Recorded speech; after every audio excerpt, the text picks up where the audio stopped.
Hello guys, this is Elite Peters, and in this short video we're going to talk about the Anantnag encounter.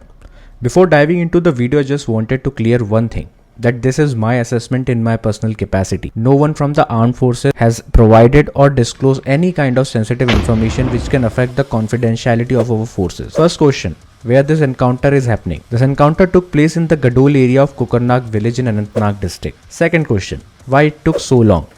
The encounter took so long for multiple reasons. The first and the most important one was the terrain of the encounter. If I can explain to you with the help of a graphical presentation, you can say this: the ridge where the encounter took place. By the initial pictures we got from the encounter site, we have observed that the ridge is not only very steep but has a rocky structure and dense vegetation. This creates two types of problems.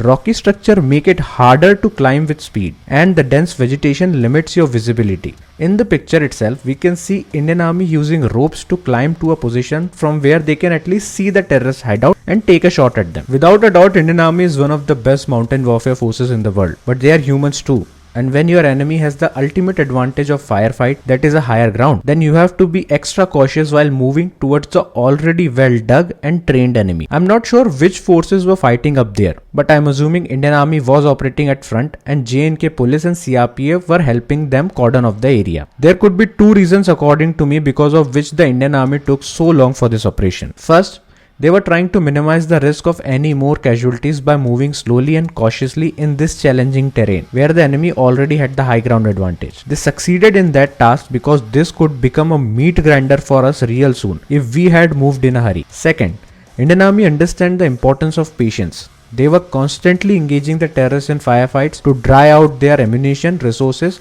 and eventually exhaust them.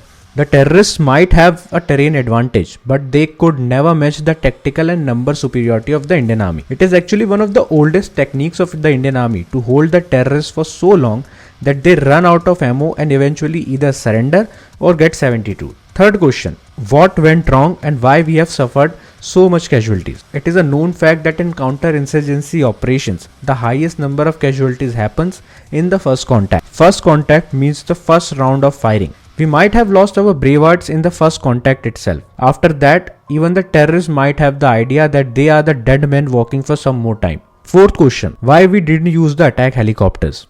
We have seen the usage of attack helicopters in movies and how the Western forces utilize the close air support concept. Now in our case, I have asked this question to the people who have handled the counter-insurgency ops. And whatever I'm gonna tell you guys might sound a bit weird, but that's how thing works. Using attack helicopter or fighter jets in counter-insurgency operation is perceived, that's the keyword here. Perceived as using the airstrike over own population. Now I know you all must be thinking, is this perception more important than the lives of the soldiers who are fighting for us and taking the danger heads on? But the armed forces of India doesn't employ the heavy machinery just for the sake of it, and they take a lot of things into consideration before deploying heavy weapons. For the information of the general public, the attack helicopter did came to this encounter in the very initial stage itself, confirmed by the journalists who were on the ground.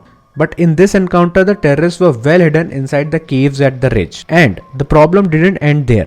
Vegetation on the mountain ridge was very dense for an attack helicopter to spot the enemy and execute them. We have to understand that the terrorists were not fighting from the ground. They had the advantage of hideouts, vegetation, and the height of the ridge. The attack helicopter was also attacked by the terrorists by small arm fire, and seeing the risk to the safety of the pilots and the machine, the Hepter went away, which left us with only one option: slowly move upwards, cautiously find out their hideouts and execute them in a gunfight, which we did. Fifth question, did we use drones? Yes, we have deployed all kinds of drones in this encounter, from small recce drones to the grenade throwing ones to the one with an assault rifle attached to it, and the larger ones also, who can fly for hours at a high altitude and provide intelligence. Now there are multiple questions, learnings, shortcomings that came to light after the encounter. The public is asking some very genuine questions from the establishment, and they should get their answer. I don't think anybody wants to belittle the army with such questions, but it shows that everyone is concerned and aware about the magnitude of the loss